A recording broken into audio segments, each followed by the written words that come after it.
Okay, the next method is elimination. And elimination is when you add two equations together to eliminate one of the variables. So if I were to write out my equations right now, I have x plus 2y equals -1, and x minus y equals 8. If I go to add these, I don't get rid of any of the variables. I would get 2x plus 1y equals 7. So I need to do something to them so that I can get rid of one variable. Now, you want one of the variables to be opposite of the other. Let's start with the y's. Doesn't matter which one you pick. The first equation has a coefficient of 2, and the second equation has a coefficient of -1. So at least my y's are opposite signs. And in order to make them opposite coefficients, if I multiply the second equation by 2, I will now get 2x minus 2y equals 16.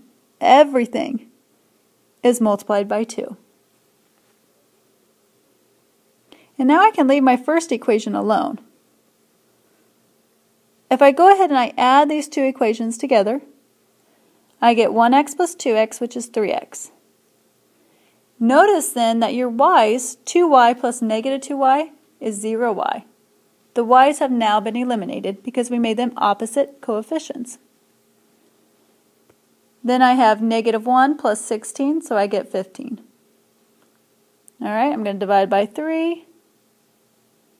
X is 5. I've just now solved for one of the variables. Once I have one of the variables, all I need to do is plug it into one of the equations to solve for y. Doesn't matter which one. You can do elimination again to solve for the y, and that will work as well.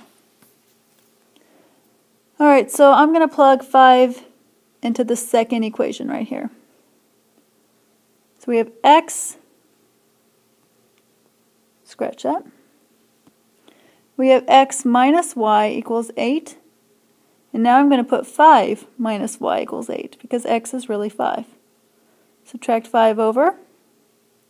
-y equals 3, which means positive y equals -3. And I now have my intersection point on those two lines. So those lines will intersect at the point 5, -3. What I want you to do is to work on number 11 and number 12 in your notes, and I will check those tomorrow. If you have any questions about them, you need to come see me before school begins.